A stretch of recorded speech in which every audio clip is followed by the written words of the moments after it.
అంగవైకల్యం మానసిక రోగులకు ఇకపై యూనిక్ డిజబిలిటీ ఐడి కార్డులు అందజేయడం జరుగుతుందని చెప్పి జిల్లా కలెక్టర్ అనుదీప్ దురిశెట్టి అన్నారు.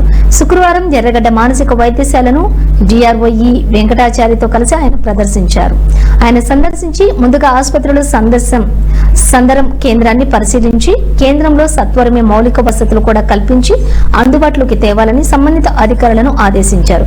ఈ కేంద్రం ఇకపై యూడీఐడి కేంద్రంగా పనిచేయడం జరుగుతుందని తెలిపారు. ఈ సందర్భంగా ఆయన మాట్లాడుతూ యూడీఐడి సర్టిఫికెట్లు జారీ చేయటకే హైదరాబాద్ జిల్లాకు 5 ఆసుపత్రులు ప్రభుత్వం కేటాయించిందని, అందులో ఉస్మానియా ఆసుపత్రి, ఆర్థోపెడిక్ సరోజిని ఆసుపత్రి, అందులకు కోటి, అలాగే ఈఎన్టీ ఆసుపత్రి, కోటి ఈఎన్టీ ఆసుపత్రి, చెవిటి మగవారికి నిలోఫర్ ఆసుపత్రి, పిల్లలకు అలాగే మానసిక రోగులకు ఎర్రగడ్డ ఆసుపత్రులు, సంబంధిత సమస్యలతో బాధపడుతున్న వారికి అర్హత మేరకు సర్టిఫికెట్స్, కార్డులు అందించడం అందుబాటులో ఉంటాయని అన్నారు.